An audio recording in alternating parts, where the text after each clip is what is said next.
Today's podcast is brought to you in part by LiveAtom. LiveAtom helps businesses grow online by generating more leads. Visit them at liveatom.com to learn more. That's LiveAtom.com. This podcast is also brought to you by Rochester Home Infusion. Rochester Home Infusion provides intravenous medications where it's comfortable and convenient for you in your home, hotel, or temporary residence so that you can get back to living your life. Find out more by visiting them at rochesterhomeinfusion.com or by calling them at 507-316-0001. That's 507-316-0001. I'm Amanda Leitner, and welcome to Rochester Rising, where I amplify the stories of Rochester entrepreneurs. Welcome to 2020 and to episode 158 of the podcast this year. So we have some great brand new recorded podcasts that we'll be releasing starting next Wednesday. And you probably noticed we have some new music too going on. So new year, new music, new feel. But before we jump into brand new episodes with some amazing new entrepreneurs this year, I wanted to take a look back at some of the audience favorites from 2019. So I think we have a pretty good sampling here of what Rochester Rising stands for in terms of kind of stage of business, type of business, and stories of entrepreneurship. So I'm really excited to share this with you today with some of our 4 most popular podcasts from 2019.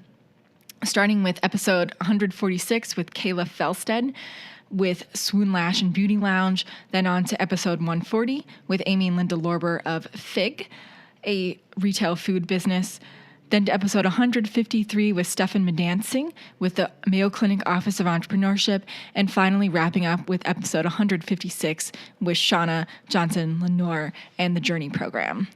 So ironically, these favorite podcasts were all from September onward, so showing how much popularity we gain with our podcast over time. It's still the most rapidly growing segment of Rochester Rising. So I hope you enjoy these stories today and tune in next week and every week in 2020 to hear more stories of entrepreneurship in Rochester.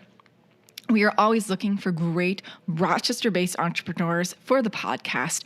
So if you know someone who would be a good fit, let us know. Send us an email of who you want to hear on the show at rochesterrising@gmail.com.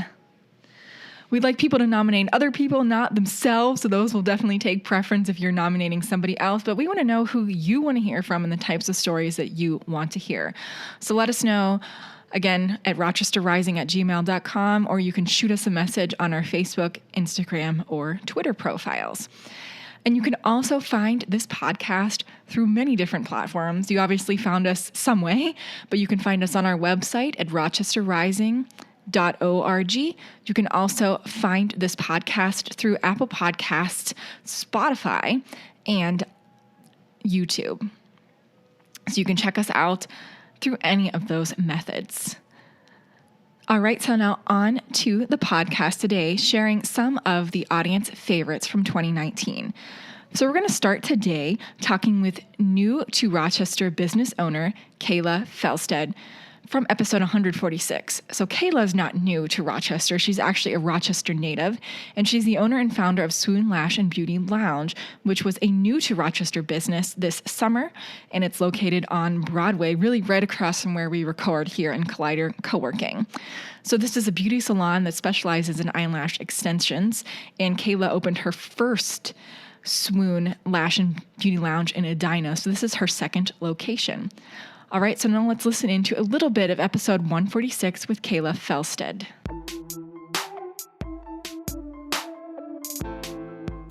It's nice to have a close neighbor right across the street. I know, I didn't even realize we were so close. It's perfect. Yeah, I was just walking down Broadway one day and saw your logo and sign in the door. And I'm like, had to find out more about this. Yeah, it's exciting. So yeah, I always like to start out asking business owners, people who come in, what problem did you see in the community just in general that caused you to want to start your business? To start this one. So I own one up in Edina, up in the cities. And so being from Rochester, I knew a lot of girls down here. My brother has a lot of girlfriends. My sister has a lot of girlfriends. And there was not a place that specialized in just eyelash extension. So, I mean, in the cities, they're, everywhere, on every corner, where there's nothing for that in Rochester. And so I was noticing that my clients were traveling every 2 weeks to come up to me. It's an hour and a half each way, and eventually got to the point where I had like over 20 clients that were driving every 2 weeks. And I'm like, okay, this doesn't make sense. Like, there's got to be a better way for this. So it had always been my dream to open one up in Rochester, where I grew up. And so then I was like, you know what, it's time. I mean, I have 20 clients right here just waiting to get in and, make it more accessible and easy for them to get their routinely fills. And so yeah, that's kind of why I decided. Yeah, it's nice when you already have a customer base, so it's not like so huge of a leap. Right, exactly. Yeah, and like knowing the community, and it's really great. It was always my dream to expand down here, but not quite this soon. And then when I realized, how many people, I was like, this is the time, because Rochester doesn't have a lash place yet. Definitely not.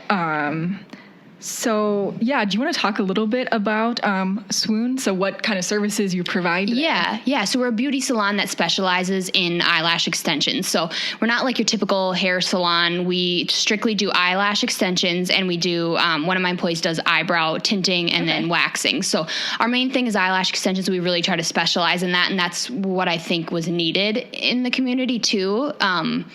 So yeah, that's what we focus on.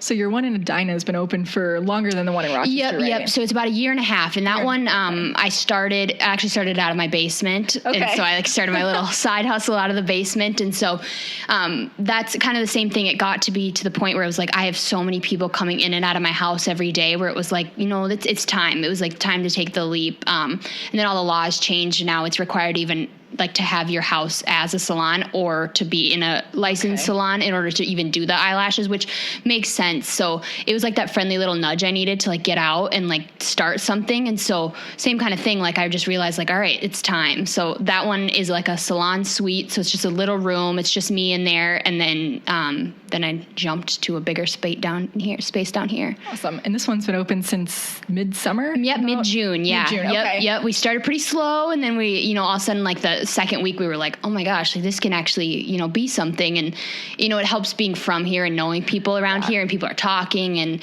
we don't do any sort of like paid advertising by anybody. And that's a personal choice of mine. And I've been offered it, but personally, like it's all about word of mouth for me. And I like truly want to know everybody that comes in the door. So it's cool to be like, oh, how'd you hear about me? Oh, through this person or on Instagram. So Instagram's been a big advertisement too. So started slow for about the first week, and then it kind of took off. No, that's awesome. And like we were talking before we started, it's so hard to know when you make the decision, okay, you go from your basement to, your first location, which is a huge step, and then opening up a second one within basically a year. Yeah, right. It's that's crazy. Fantastic. Yeah. It was not in the plan at all. So, but that's a good thing too. You need like room for figuring things out. Exactly. Yep. Exactly. Yeah, it's like the little steps along the way. I'm not trying to take on too much. I'm just, slowly going the way I think I need to do it, which is nice. Yeah. No, I think that's how you have to do it. I think that's one of the hardest lessons we all learn is just listening to yourself. Yeah, right. Yep, listening to your gut. It's like, I know that I couldn't have just jumped from basement to storefront. I would have had no idea, and I know I would have failed because I don't know what I'm doing. So, yeah. None of us know what we're doing. We're all faking it till we make it. Yeah, exactly. Yeah. So do you find that like your clientele and what they're looking for are a little bit different, or the messaging you put out is different here and in Edina, or is it similar enough? It's similar. Okay. With the cities being so, saturated with a lash market, like people know what they want. They know the look they want, where Rochester's a little like, I've never even heard of this before, or they've seen it, on people often, but in the cities it's like almost everybody has it done, so it's just a norm. But down here it's like, oh, do you have eyelashes? And people ask, and so it's different. I feel like people aren't as educated down here as they are in the cities, but that's kind of the fun part about it, is like teaching them about it, teaching them the different styles and everything. So I'd say just like the education wise, and just like knowing what it even is to begin with. Yeah, I guess that's probably not surprising. Yeah, definitely. But so I'm always curious of how people find the location for their business. So how did you land on this space? Were you looking, or just kind of it seemed like a good opportunity? Yeah, so I have an employee, her name's Taya. She's like my assistant, my right-hand man. So she came and got her lashes done by me in Edina. She wanted to try it out. She'd been going somewhere else in Edina, and she was talking, and she was like, yeah, you know, Rochester doesn't really have a place. And I was like, yeah, I know, it's always been my dream to open something up, you know, down there. And she's like, you really should. And I'm like, yeah, I mean, I should, but I don't have anybody, like, who's going to work there? I can't be in 2 spots at one, and I want to stay in the cities. And she's like, well, I'm a licensed esthetician. Could I do it? And I'm like, well, yeah, if you want. And it was kind of just like thrown out there. And so, she was like, I'm serious. I think I'd be great at it. And like, I knew of her, I didn't know her super well, but, yeah, she got home, started looking at spots, sent me like 5, and it was like, oh, you know, these are okay, whatever. And then she was kind of like the person looking for me, because I'm up in the cities and I don't have time to just come down and look. So she started looking, found the spot that we have now on Broadway, and she was like, I love it. And I always said I want a brick wall. Like, I think a brick wall would be so cool. And so she's like, it has a brick wall. And I was like, all right. So that was like 2 weeks after I met her. I came down and we worked with Bucky Beeman, who's great. He's amazing down here. And he was super, super helpful. So he showed me around. I was like, yep, that's it. I want it. And he was like, you want to look at anything else? I was like, nope, this is perfect. Well, you know. Exactly, like, yeah. There's a lot of foot traffic there. There really is. And it was just one of those things that I was like, this is too good to be true. Like, I just have to trust my gut on this one. And it's been amazing. Yeah. No, I think that's a really valuable thing. It's just trusting your gut and like knowing when it's saying something is bad and when something's good. Exactly.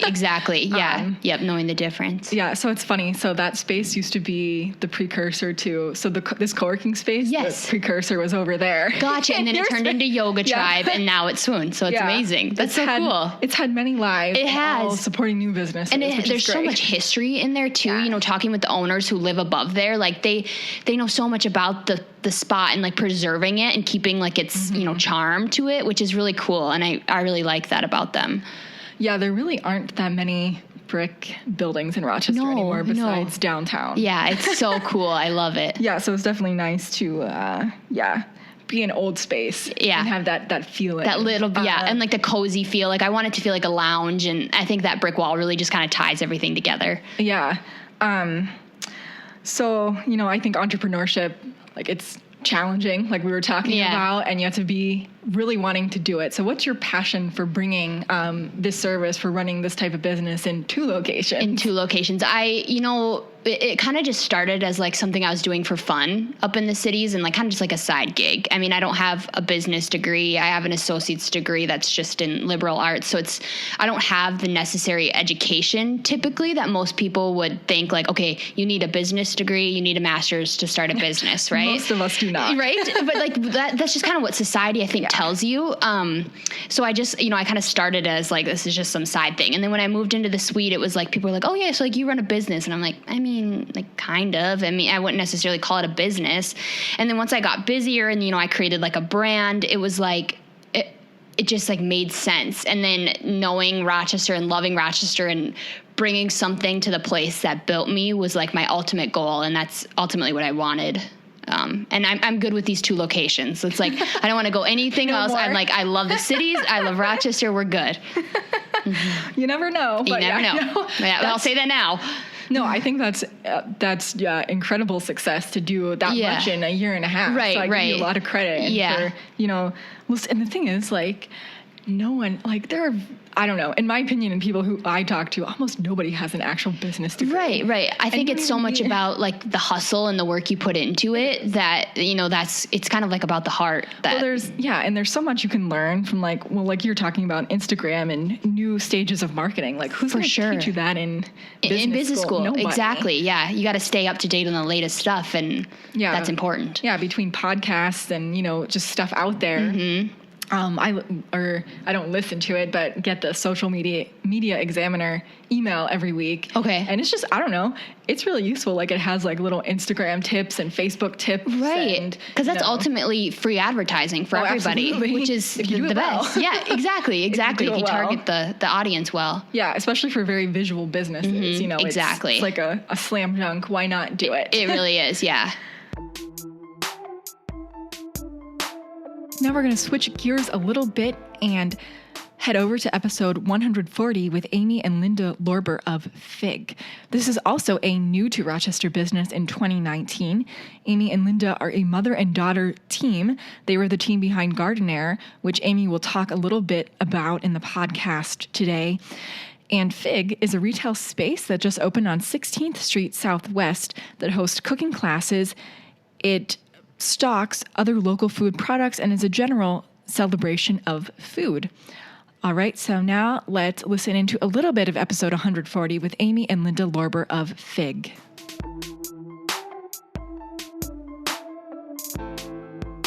Yeah, so I wanted to ask you just to kind of start off this whole thing. So, before you started Gardenair, before you started Figue, what was your experience with entrepreneurship? Was this ever something you thought you would ever be doing, or was it just like you hit a point in developing these ideas and that was just the next natural step?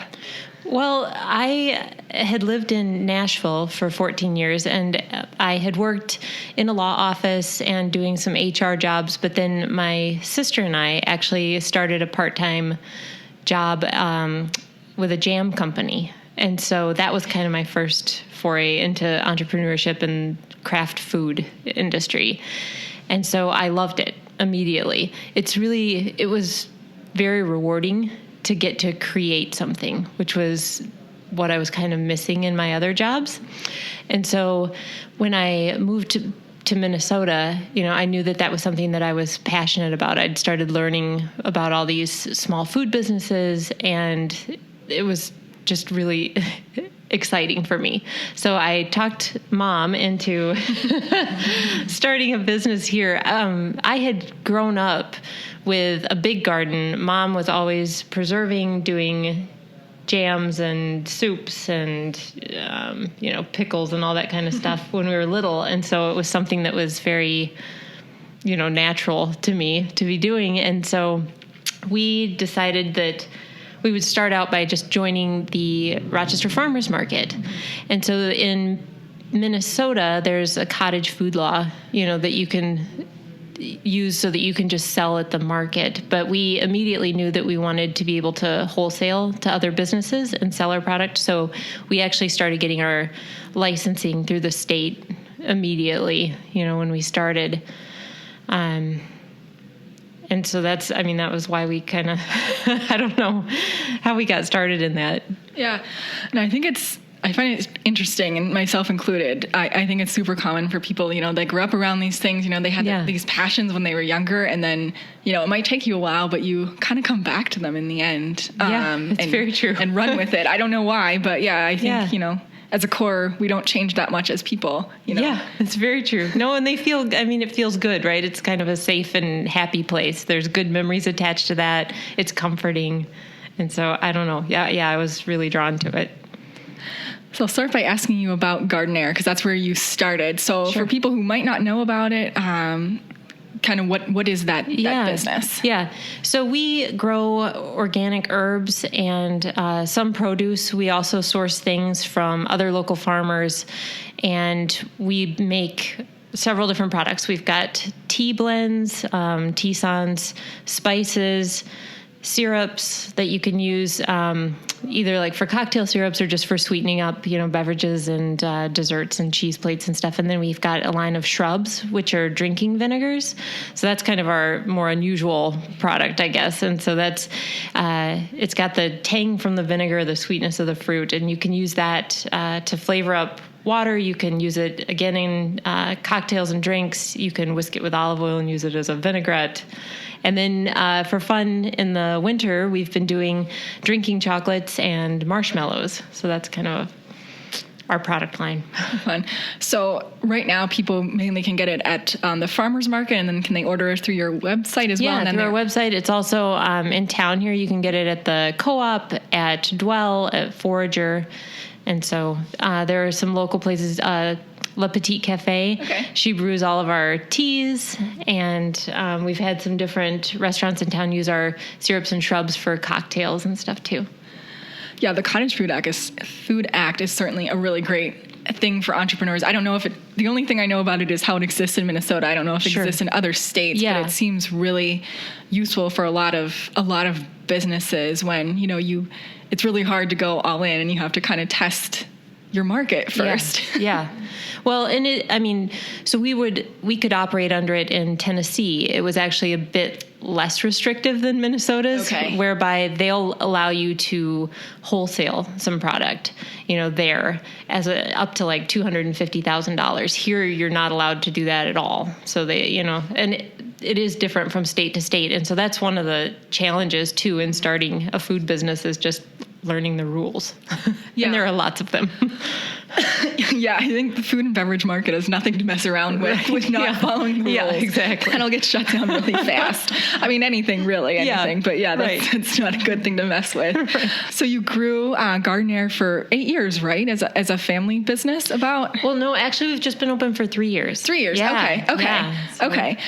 Yeah, So over those 3 years, how did you kind of grow it? And then how did you know recently now it was time to kind of take the next step and add something else to your I don't know, entrepreneurial repertoire, I guess. Yeah. So we started at the farmer's market. We self-funded, this project, and it was just a slow kind of natural growth.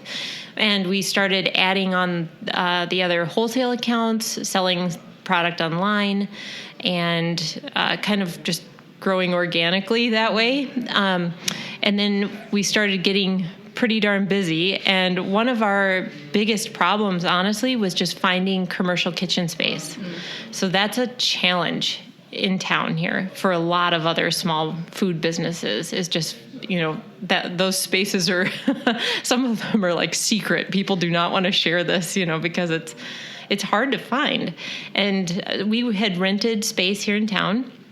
And that was one of our biggest motivators, was just finding a commercial kitchen so that we didn't have to tote all of our things in and out, and we could kind of just have a space where we could be set up and that we'd have more hours to produce product. And so we initially were looking at just, any building that had a kitchen in it, and wanting to rent that and just make it a space for Gardenair. But we're working with the Small Business Development Center and trying to put together just, a business plan and looking at numbers. And it's a really tough thing to do, to just have a commercial kitchen space and make those numbers work. So our business advisor, Rick Enderly, he actually helped us come up with a kind of a different scenario where we had a retail component. And so that's kind of how Figue came about, and then has grown into this whole new concept that we're super excited about, so that we can have a kitchen space, make our Gardenair products, sell those, but now we're adding this component that'll include cooking classes and other local businesses and all of these really talented makers that we've met along our journey thus far, and be able to kind of celebrate food here in town. Yeah, as a lover of food and baking, I'm super excited. So Figue is going to be on 16th Street, Southwest by Trader Joe's there in Terra Loco. So when people go there, what should they expect from an experience? What do you want them to get out of it? Sure. Well, we started out calling it Figue for people who love food. And truly that's kind of the basis for the project. It's for people that are interested in learning about food, tasting new foods, that maybe are a little bit timid about exploring different, global cuisines, or even just, different local makers. This gives them a safe place to do that. We plan on having product line that starts at kind of a kitchen garden, through a tabletop. And so having different ways to look at how to prepare food, how to enjoy food. So, we don't want people to feel like they have to be great chefs to come there. It's certainly not the case. If you like to eat, this will hopefully be a good place for you to visit.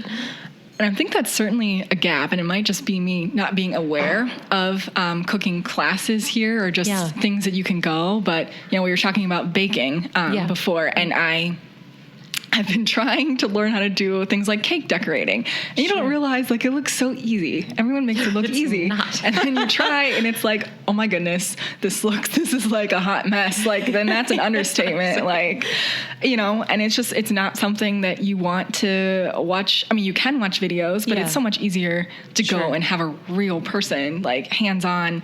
And absolutely, in my, you know, whatever 15-minute Google search of Rochester, I never really found very much. Yeah. I mean, there are some things, but like Tiffany with Choo Choo Kachoo, you know, she does, you know, cooking classes, but beyond that, I didn't really see that she's going to much. be a big part of our project. Yeah, so we're excited to get to work with her.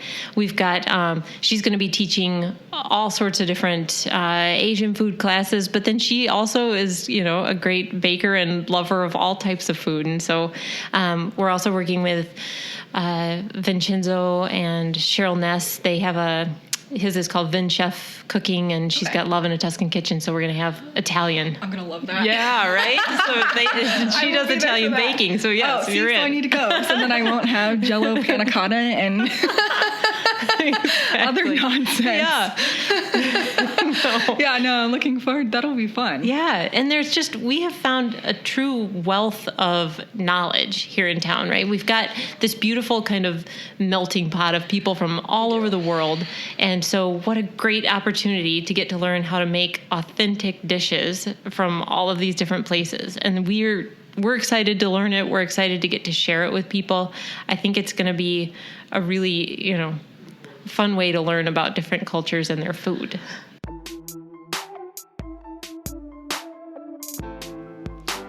So now we're going to switch gears completely and hop over to episode 153 with Stefan Madansingh. He's a research and teaching fellow at the Mayo Clinic Office of Entrepreneurship. The Mayo Clinic Office of Entrepreneurship empowers and supports aspiring entrepreneurs within Mayo Clinic and hosts a biannual business life science pitch competition. All right, so now let's listen into a little bit of episode 153 with Stefan Madansingh.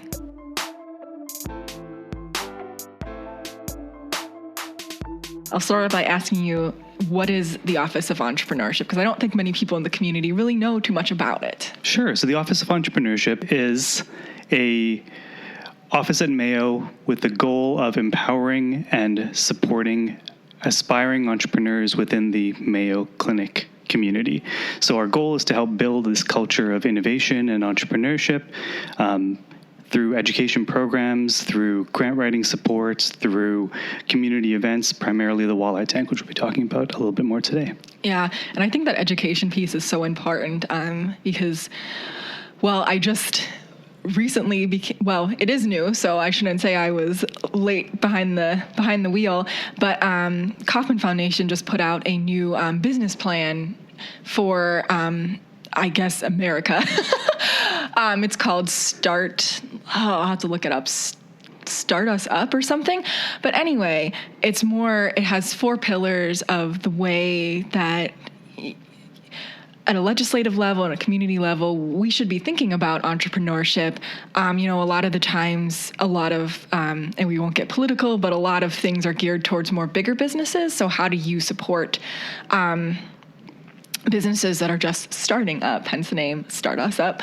But anyway, a lot of it's focused around education, because if you don't know the proper tools, how do you build something that's sustainable and successful? So, I mean, that's a big step internally to Mayo, and, you know, based on Lean Startup, which is a huge push in the state of Minnesota too, to really adopt that technique. Yeah, the Lean Startup technique, which is what we really focus on from an education point of view. For me, I mean, it's not perfect, but it really helped the first time that I was introduced to it, and the second time I was introduced to it, and the third time I was introduced to it. Changed and lit a light bulb for me about how to apply this like scientific, rigorous training that I had as a scientist and as an engineer to solving problems from a business point of view that just didn't make sense to me until it was pointed out in that framework. And it provides, I think, the set of tools that that allow for communication to occur between people from different backgrounds that are, whether they be on the business side, on the entrepreneurial side, or on the science and technology development side, to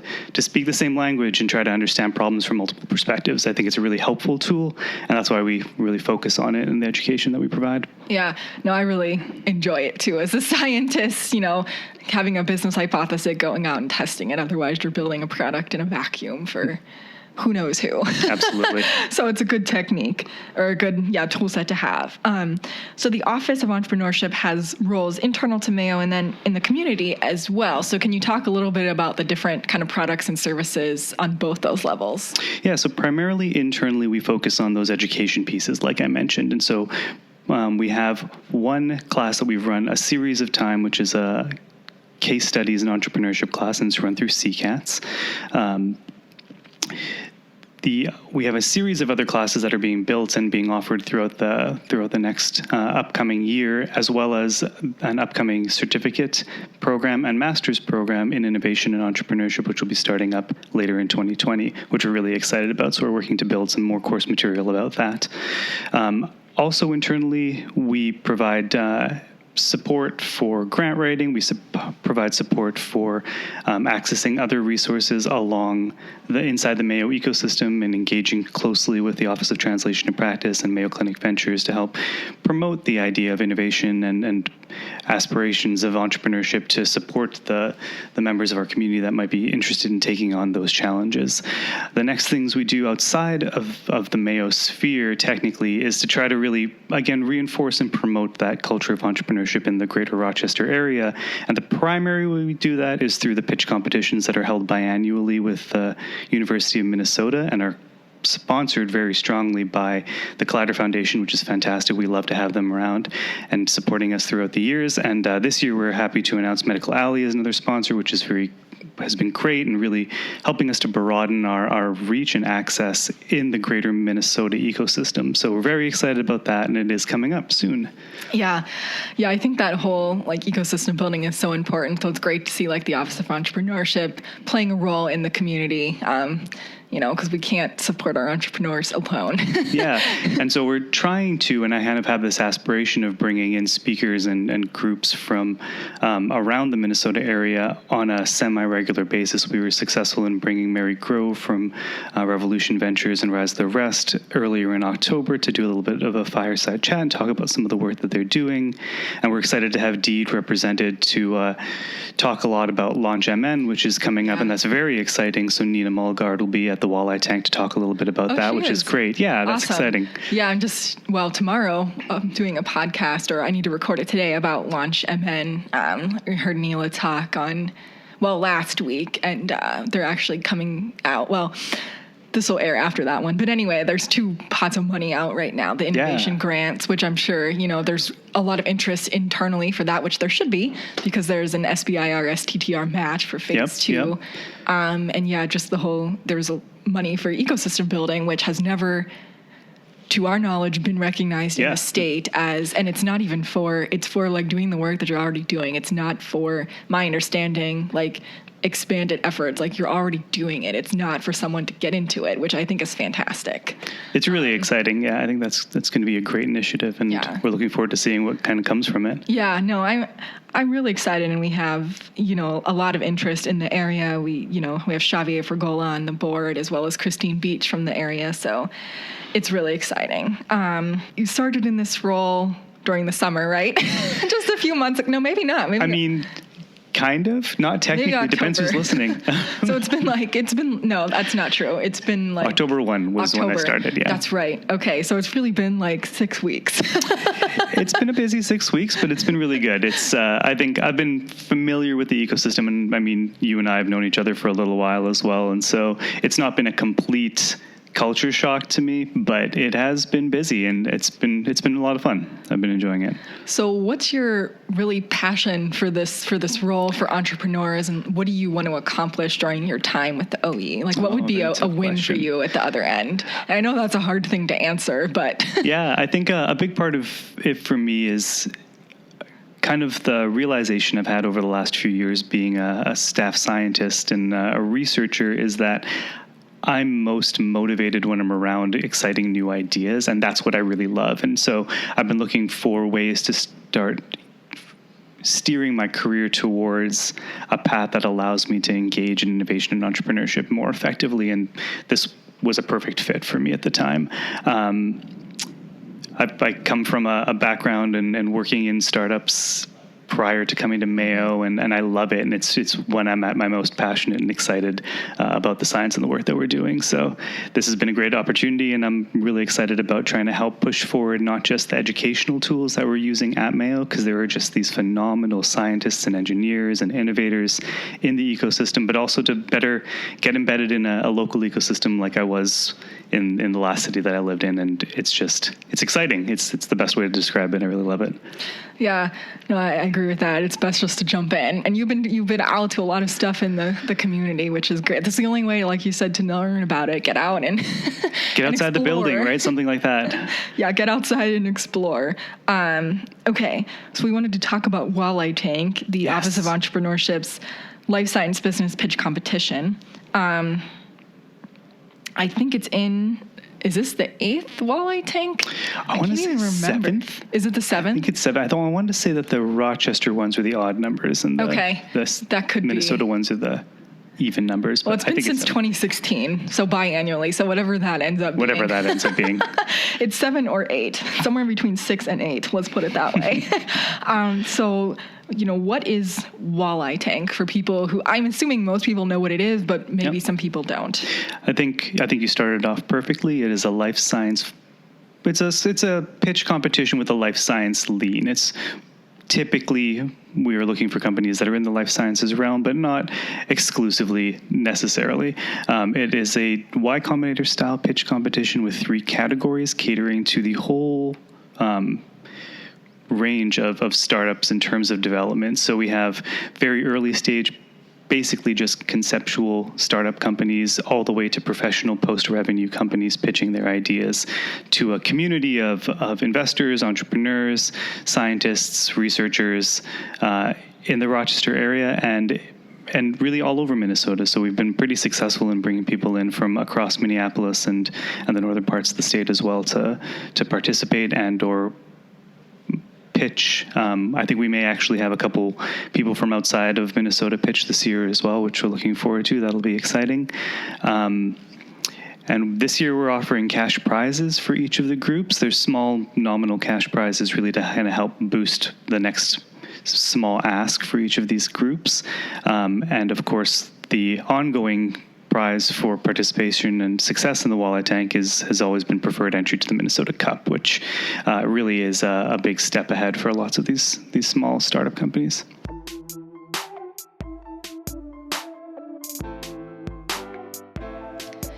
And finally, we're going to wrap up listening into a little bit of episode 156 with Chicago native and Rochester resident Nashauna Johnson Lenoir.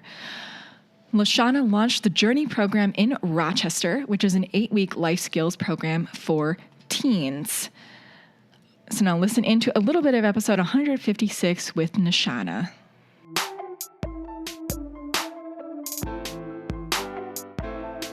I always like to ask, especially people who aren't from Rochester, which is most people actually on the podcast, how did you originally get to Rochester and how long have you been here?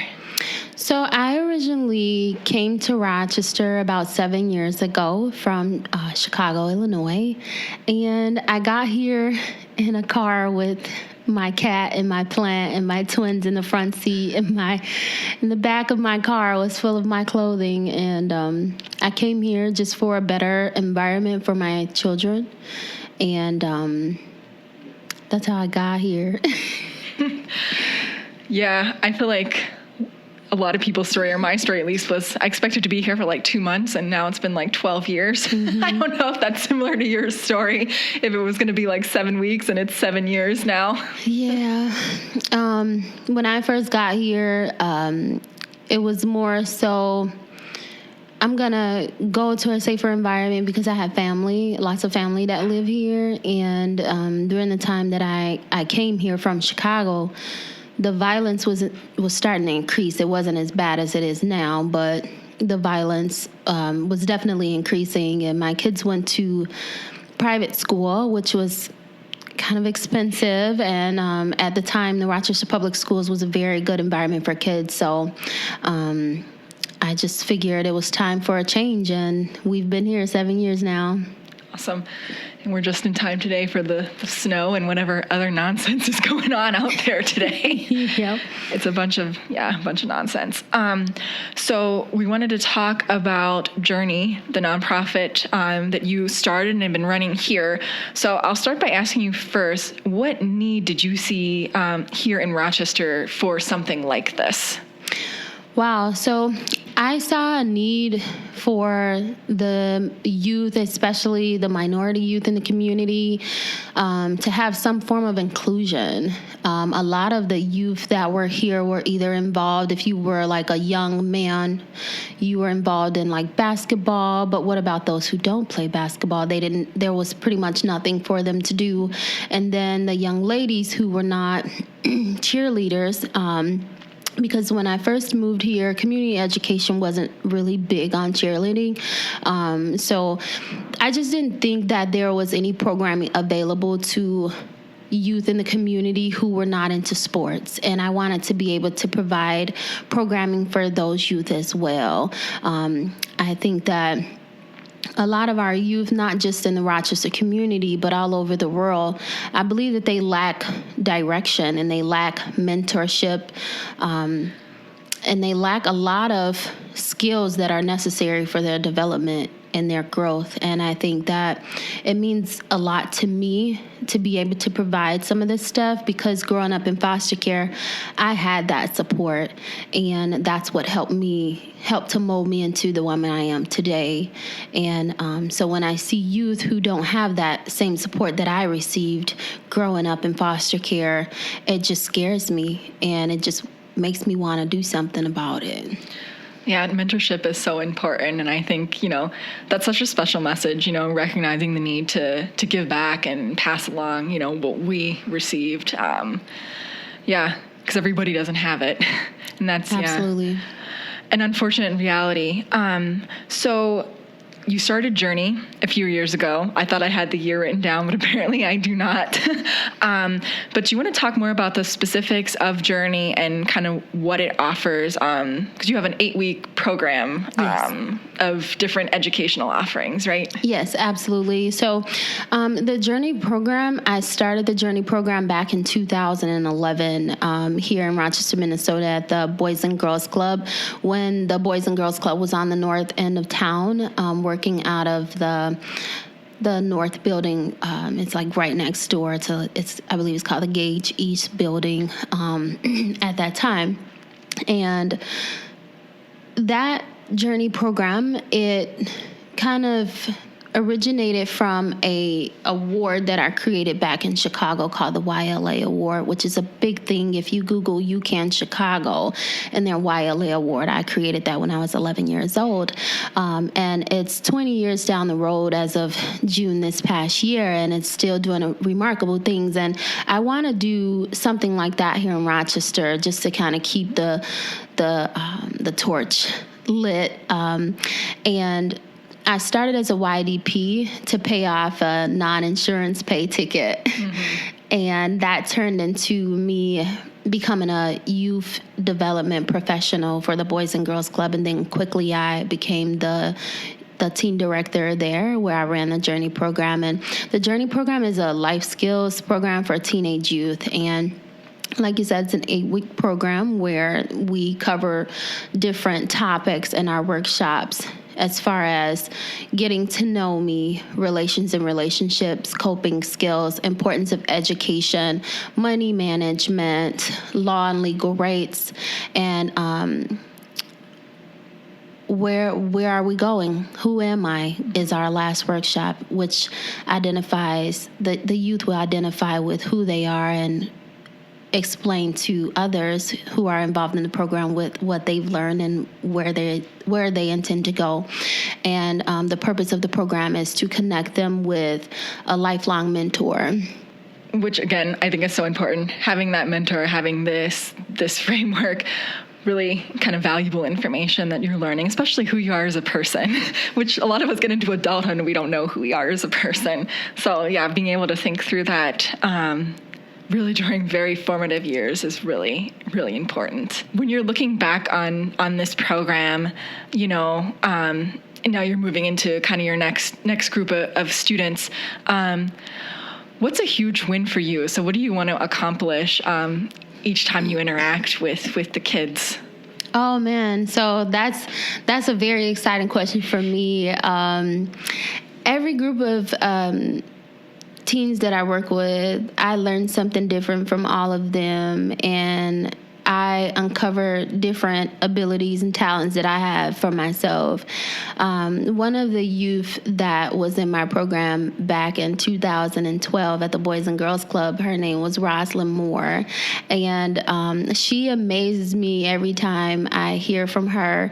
She received the key to the city of Rochester, and she's currently a student, a junior at the, she's a sophomore at the University of Minnesota on a scholarship. And she won Youth of the Year through the Boys and Girls Club as well. And she's an alumni of the Journie program. And the best thing about working with these youth is just seeing how they blossom after being a part of the program. Many of them go on to do really great things, and just being able to see that the program is actually working is just amazing to me. Being able to see them create futures for themselves. I gave them the skills, but they actually took the initiative to utilize that information and let it work for them. So that amazes me every time I see the youth in the program building on that foundation that I helped them to create while we were in these workshops. So every time I see one of the alumni from the program at work or in school, or they're driving, with a valid license, that just makes me proud, just because of the fact that they're doing things in a positive way, which is great, because they always have the option to go down the wrong road, and they chose the right path. So that makes me happy. Yeah. No, it's so hard when, you put so much work into these programs. It's so nice to see that someone appreciates it, and, your hard work, because it's a lot of blood, sweat, and tears, right? And it is a lot of what we're doing. And I know you have a real strong passion to do this, and you're the exact right person to do it. So you have an information session coming up soon, right? Yes. For the next program. So do you want to talk a little bit about that and how people can find more information and what you're looking for? Absolutely. So we have an information session coming up. It's going to be December 20th. And to get the time and date, all the specifics on this event, you can follow our Instagram page. It's at I Am Journie, and Journey is spelled with a Journie. So that more information can be found on our Instagram page sometime later on this week as we lock in a location and time. But yeah, at this event, the youth will get an opportunity to have an open panel where they can discuss some of the problems that they're facing in school and within the community, and they're going to give their opinions on what they think the community can do, what they can do as students to try and improve some of these issues and barriers that's causing them to not be as successful. Some of these things being unhealthy environments at school. Mm-hmm. And unhealthy environments at home. And hopefully we can get some of the city officials together to attend this teen summit to be able to hear the thoughts of some of our youth and their concerns, and see what we can do collectively as a community to make sure that our kids are going to school in safe environments, and that most importantly, that their voices are being heard. And that's my biggest concern, making sure I create a platform for them to be heard if they have concerns.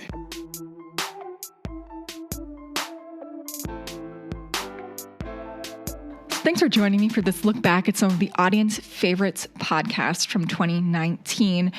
If this piqued your interest and you want to listen to more of these for the first time, or want to go back and listen into the full podcast again, you can find these full episodes on our website at rochesterrising.org. Again, we're on Apple Podcasts, Spotify, and the majority of our podcasts are on YouTube as well. So you can check out the full stories at any of these locations.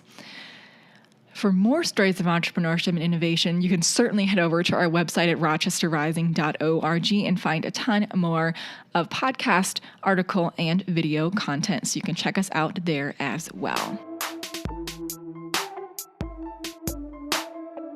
That's a wrap for our first podcast of 2020. Be sure to subscribe to our podcast wherever you listen into podcast content, and be sure to rate us so that other people can find us.